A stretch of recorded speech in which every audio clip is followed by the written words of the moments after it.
한 대도시에는 이웃의 2명의 가난한 아이들이 살았습니다. 카이와 게르다는 남매처럼 서로를 사랑했습니다.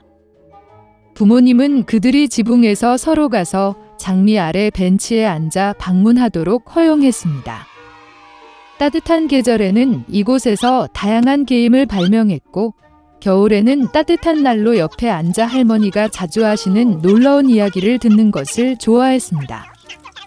한 번은 아이들이 그림책을 보고 있을 때 카이는 눈과 마음을 찌르는 것을 느꼈습니다. 이것은 강력한 여인인 눈의 여왕의 거울 파편이었습니다. 그 이후로 소년의 행동은 극적으로 변했습니다. 그는 화를 내고 무례하고 잔인해졌습니다. 어느 날 카이는 터보건에 갔지만 돌아오지 않았습니다. 게르다는 카이의 실종 사실을 알았을 때 오랫동안 울었다. 하지만 그녀는 카이가 살아있다고 확신했기 때문에 그를 찾기로 결정했습니다. 오랫동안 거더는 숲과 들판을 걷다가 꽃에 묻힌 멋진 집을 발견했습니다. 안주인이 그녀에게 나왔습니다. 그것은 큰 밀짚 모자를 쓴 늙고 오래된 마법사였습니다.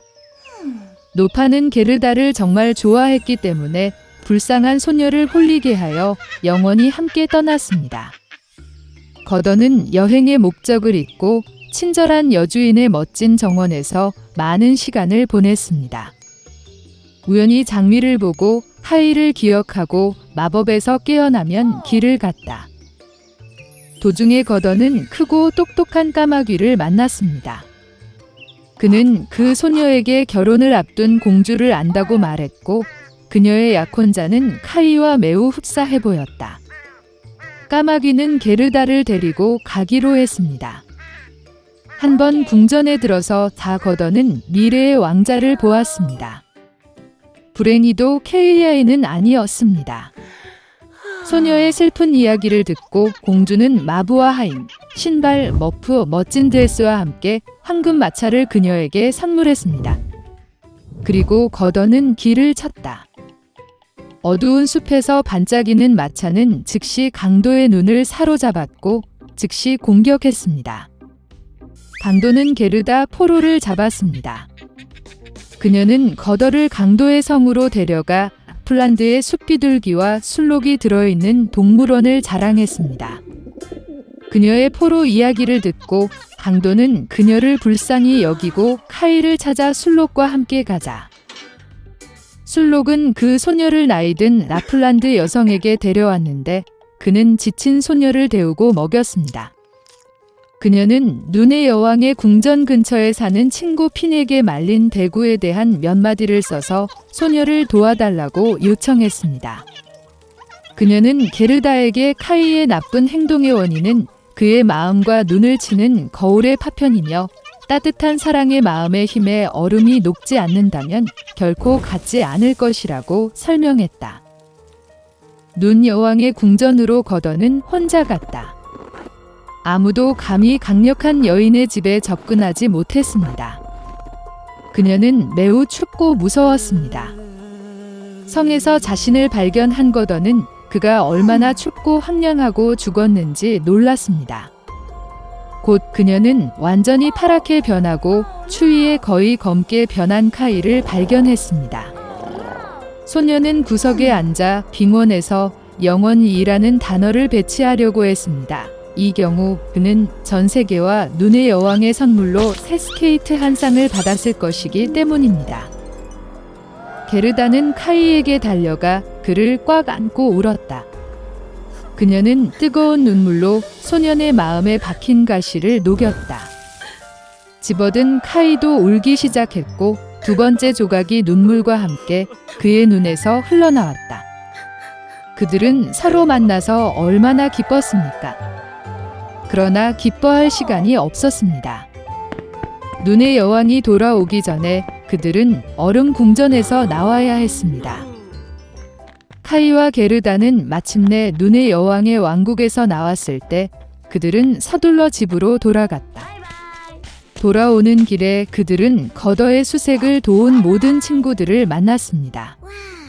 집에서 가장 좋아하는 피는 장미가 그들을 기다리고 있었고 일어난 모든 일은 곧 무거운 꿈처럼 잊혀졌습니다. 밖에서 눈이 내렸고 점점 더 어두워졌습니다. 크리스마스 직전이었습니다. 추운 계절에 작은 거지 소녀가 맨발로 거리를 걸었습니다. 그녀의 다리는 추위에 완전히 붉어졌습니다. 그녀의 손에 소녀는 상자를 들고 갔다. 작은 성냥 판매자였습니다. 아무도 그 소녀에게 관심을 기울이지 않았기 때문에 하루 종일 그녀는 한 경기를 팔지 않았습니다. 그녀는 그날 그녀가 한 푼도 돕지 않았기 때문에 집으로 돌아갈 수 없었습니다. 그 소녀는 거리를 더 멀리 돌아다닐 수밖에 없었습니다.